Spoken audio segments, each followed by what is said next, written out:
প্রায় 14 million US dollar খরচ করে একেবারে নতুন রূপে সেজেছে বিশ্বকাপের ভেন্যু সেন্ট ভিনসেন্টের আর্নসভিল স্টেডিয়াম।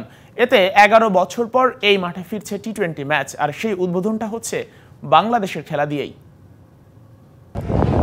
সেন্ট ভিনসেন্টের কিংসটাউন, অপরূপ সৌন্দর্যে আর্নসভিল এই স্টেডিয়াম, সামনে ক্যারিবিয়ান সি আর ক্যারিবিয়ান সি ঘেঁষেই এই মাঠটি।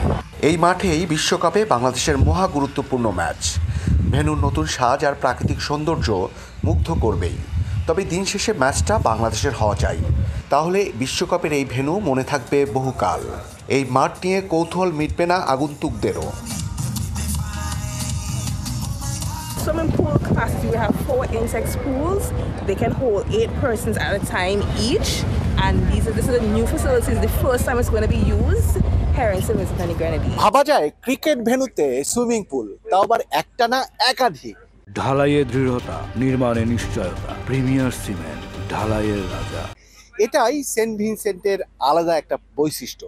এখানকার মানুষ ভালোবাসতে জানে, পাশাপাশি সৌন্দর্য উপভোগ করার ক্ষেত্রও তৈরি করতে পারে।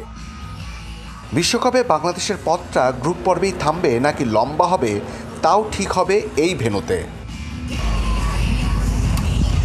একেবারে গল্প বলার মতো ভেন্যু কিংসটাউনের আর্নসভিল স্টেডিয়াম, যেখানটায় বাংলাদেশ ওয়েস্ট ইন্ডিজ পর্বের প্রথম ম্যাচ খেলতে নামবে আর কয়েক ঘন্টা বাদে। প্রতিপক্ষ নেদারল্যান্ডস, আর এর মধ্য দিয়ে বিশ্বকাপে এই ভেন্যুর প্রথম ম্যাচও মাঠে গড়াবে।